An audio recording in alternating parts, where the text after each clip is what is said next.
आखिर क्या हुआ? जब अयोध्या में प्रकट हुआ साक्षात पुष्पक विमान राम मंदिर में काम कर रहे मजदूरों ने जब यह नजारा देखा तो सभी के पैरों तले जमीन खिसक गई।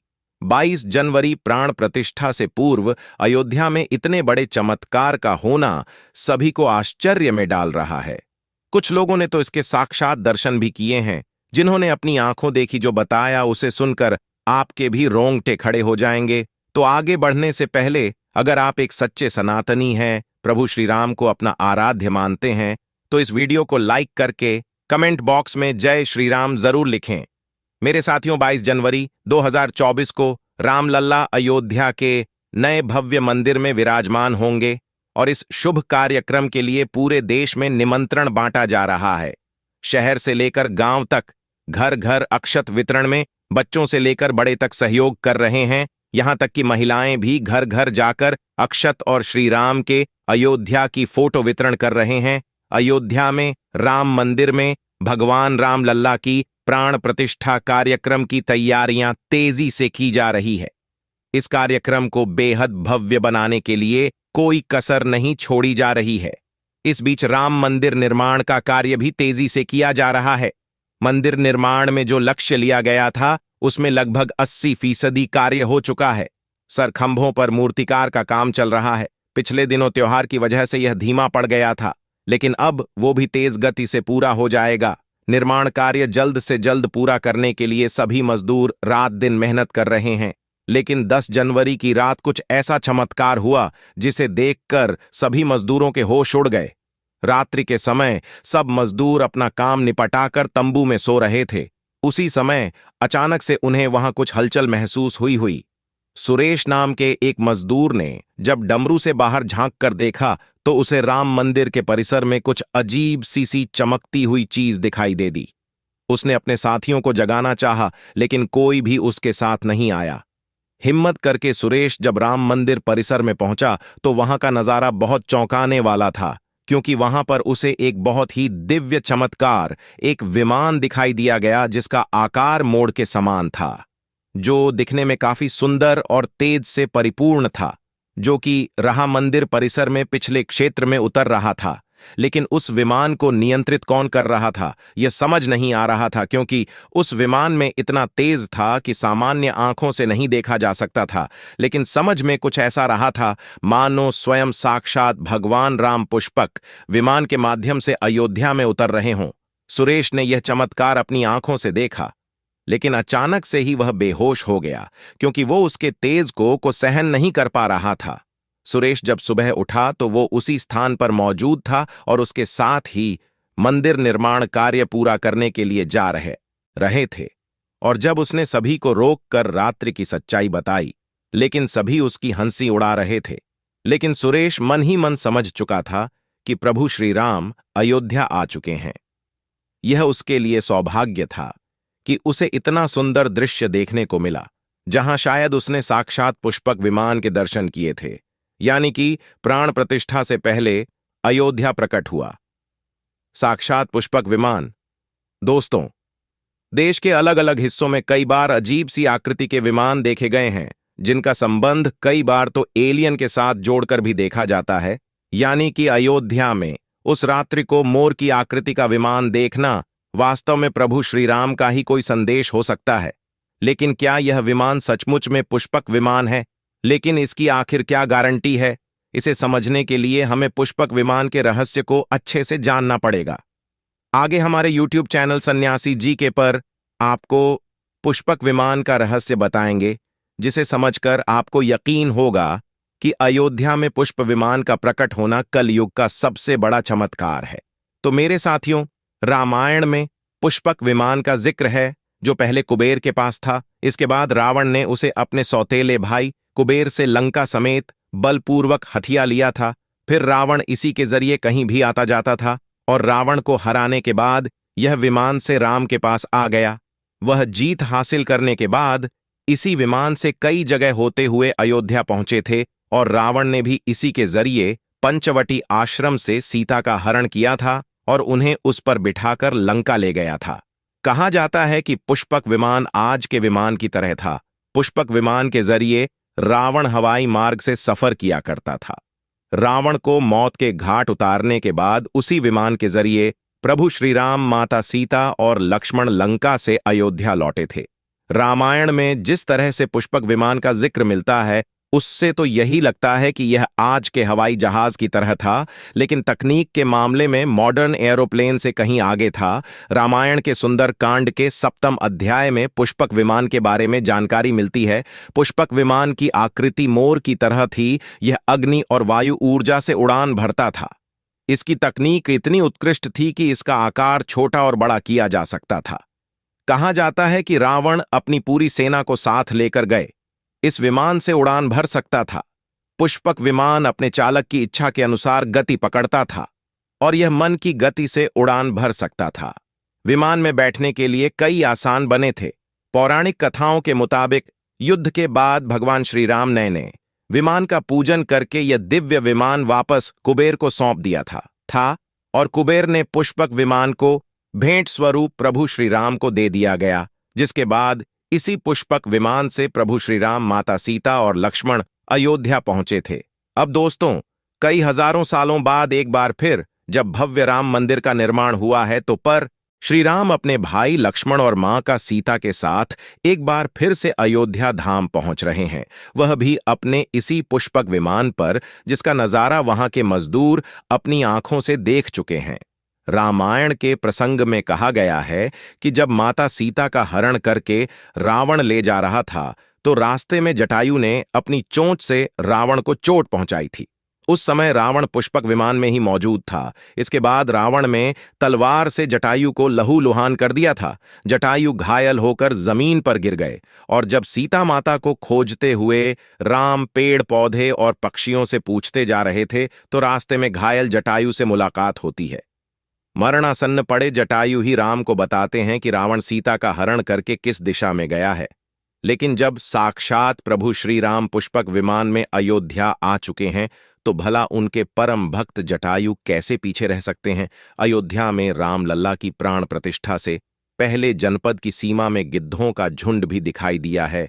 स्थानीय लोग इसे गिद्ध दराज जटायु से जोड़कर देख रहे हैं। वे इसे शुभ संकेत भी मान रहे हैं। मिल्कीपुर तहसील क्षेत्र के गांव भरौली में पिछले 10-12 दिनों से गिद्धों का झुंड वास कर रहा था। हालांकि उस गांव से गिद्ध उड़ गए हैं, लेकिन अयोध्या की सीमा में यहां वहां दिखाई दे रहे हैं। गांव वालों का कहना है कि पिछले 20 वर्षों से हम लोगों ने इलाके में गिद्ध नहीं देखे। अब जब राम मंदिर बन रहा है, तो इस गांव में लगभग 50 की संख्या में गिद्ध आकाश में दिखाई दे रहे हैं। उनमें से 10-12 गिद्ध गांव में ही सेमल के पैर पर वास कर रहे थे। गिद्धों के दिखने की घटना को ज्यादातर लोग राम से जोड़कर देख रहे हैं और शुभ संकेत भी मान रहे हैं। 22 जनवरी को होने वाले प्राण प्रतिष्ठा के समारोह में देश के प्रधानमंत्री नरेंद्र मोदी ने देश विदेश की कई महान हस्तियों को निमंत्रण दिया है। लेकिन आपको जानकर हैरानी होगी कि नेपाल में भी कुछ विशेष लोगों को समारोह में आने का निमंत्रण दिया गया है। इसके पीछे का रहस्य जानकर आपके भी होश उड़ जाएंगे, क्योंकि नेपाल को भगवान श्री राम का ससुराल कहा जाता है। क्योंकि नेपाल एक समय पर जनकपुर धाम था, जहां के राजा थे राजा जनक और उनकी पुत्री मां सीता वहीं पर भूमि में से प्रकट हुई थी। जनकपुर धाम, जिसे में ढेला भी कहा जाता था, और मिथिला संस्कृति में यह मान्यता है कि जब जब बेटी का गृह प्रवेश होता है, तो उसके मायके से तोहफा और अन्य सामग्री भिजवाई जा रही है। इसी परंपरा के मुताबिक जब प्रभु राम का मंदिर में गृह प्रवेश होगा, तो सीता जी की ओर नेपाल से अयोध्या उपहार आ रहे हैं, जिसे भारया का नाम दिया गया है। राम मंदिर की प्राण प्रतिष्ठा के लिए भगवान राम के ससुराल नेपाल के जनकपुर से कपड़े, फल और मेवा के साथ साथ उपहारों से सजे 1100 थाली आने वाले हैं। इसमें आभूषण, बर्तन, कपड़े और मिठाइयां भी आएगा, जिसमें 51 प्रकार की मिठाइयां, दही, मक्खन और चांदी के बर्तन शामिल हों। 22 जनवरी को प्राण प्रतिष्ठा समारोह होने वाला है।